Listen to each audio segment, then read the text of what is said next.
Os bombardeos israelís detivéronse en Gaza esta semana por primeira vez en 2 anos. Israel e Hamas aceptaron o plan de paz promovido por Donald Trump e puxeron en marcha o primeiro dos 20 puntos.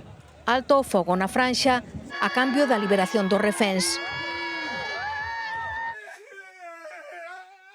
Os 20 israelís que permanecían secuestrados por Hamas desde o ataque terrorista de 2023 volveron coas súas familias. A cambio, Israel liberou 2.000 presos palestinos que cumprían condena nas prisións do país. En Malia, que segue controlando case a metade da franxa, o exército hebreo retirou as súas tropas da primeira liña, o que permitiu que centos de milleiros de palestinos desprazados pola ofensiva bélica puderan regresar ás súas casas. Está todo devastado, di esta muller.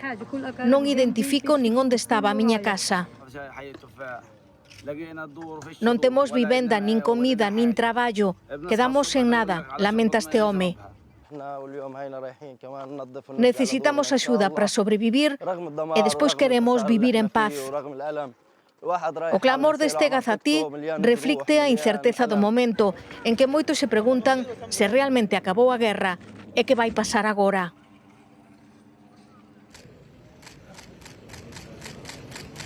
A 500 kilómetros de Gaza, na localidade exipcia de Sharm el-Sheikh, o presidente dos Estados Unidos e os representantes de Qatar, Exipto e Turquía, os países mediadores, asinaban o acordo de paz. Sen a presenza de Israel nin de Hamas, respaldados por unha vintena de líderes internacionais, entre eles o presidente do goberno español, Pedro Sánchez.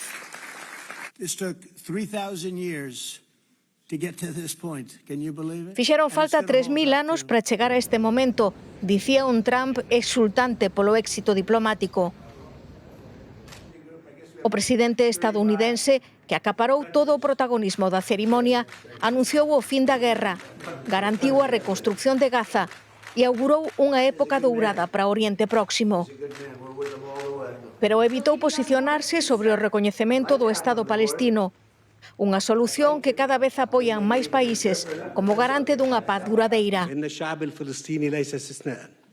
O pobo palestino ten dereito á súa autodeterminación, dicía no seu discurso o presidente exipcio. Abordar a solución dos dous estados, que Israel rexeita de pleno, é un dos asuntos que quedan pendentes.